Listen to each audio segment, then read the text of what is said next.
இந்த வார செவ்வாய்க்கிழமை அன்னைக்கு பார்த்தீங்கன்னா வளர்பிறை சஷ்டி வந்துருந்துச்சு. அதுவும் செவ்வாய்க்கிழமையில வந்துருந்துச்சு. நான் வந்து விரதம் இருக்கலாம் அப்படின்னு சொல்லி தான் வந்துட்டு பிளான் பண்ணியிருந்தேன். ஆனால் வந்துட்டு அலைச்சல்ல எதுவுமே வீடெல்லாம் க்ளீன் பண்ண முடியல. என்னாலேயும் முடியல. அதனால் வந்துட்டு சரி ஈவினிங்கில் சாமி மட்டுமாச்சும் கும்பிட்டுறலாம். இன்றைக்கி சும்மா வீடை மாப் போட்டுட்டு சாமியாச்சும் கும்பிட்டுறலாம் அப்படின்னு சொல்லிட்டு தான் ஃபஸ்ட்டு வீடை க்ளீன் பண்ண ஸ்டார்ட் பண்ணிவிட்டு லஞ்ச் சாப்பிட்டு ஒரு 2:00 தான் செய்ய ஸ்டார்ட் பண்ணியிருந்தேன். இடையில வந்து பார்த்திங்கன்னா பால்கார் வந்தது. அதுக்கப்புறம் தேவ ஸ்கூல்லேருந்து பிக் பண்ணிட்டு வருது அது இதுன்னு சொல்லி ரொம்ப லேட்டாகிடுச்சு. வீடெல்லாம் எல்லாமே க்ளீன் பண்ணி முடிச்சுட்டு மாப் போடையில் பார்த்தீங்கன்னா டைம் கிட்டத்தட்ட 5:30 பக்கம் ஆயிடுச்சு.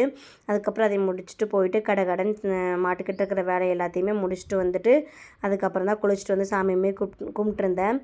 இந்த வருஷம் நியூ இயர் அப்போவே ஒரு இதுதான் நினச்சிருந்தேன். இந்த வருஷம் ஃபுல்லாகவே 12 மாதமே வரக்கூடிய வளர்பிறை சஷ்டியில் வந்துட்டு எந்த சஷ்டியுமே மிஸ் பண்ணாமல் விரதம் இருக்கலாம் அப்படின்னு சொல்லி தான் நினச்சிருந்தேன். ஒவ்வொரு சஷ்டிக்குமே பார்த்திங்கன்னா விரதம் இருந்து வெத்தலை தீபம் போடுவேன். செவ்வாய்க்கிழமை வெத்தலை தீபம் போட்டிருக்கேன். அந்த வருஷம் மிஸ் பண்ணாமல் போட்டுறணும் அப்படின்னு நினச்சிருந்தேன். ஆனால் வந்துட்டு வெத்தலை தீபம் போட்டுட்டு ஆனால் வந்து இந்த மாதம் விரதம் இருக்க முடியலை. ஏன்னா வந்து நிறைய வேலை இருக்குது. விரதம் இருந்து வந்து நம்மளுக்கு உடம்பு சரியில்லாமல் ஆயிடுச்சுன்னா என்ன பண்ணுறது அப்படிங்கிறதுனால வந்துட்டு ரொம்ப டயர்டாயிட்டோம்னா நம்ம எல்லா வேலையுமே செய்ய முடியாது. மாட்டுக்கிட்டையும் பார்க்கணும் அப்படின்னு சொல்லிட்டு அன்றைக்கி பார்த்திங்கன்னா ஒரு கேக் ஆர்டருமே இருந்துச்சு.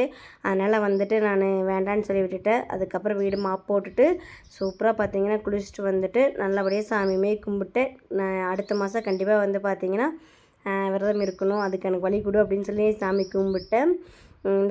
இந்த மாதம் யாரெல்லாம் விரதம் இருந்தீங்கன்னு சொல்லி கண்டிப்பாக கமெண்ட் பண்ணுங்கள். தேங்க்யூ.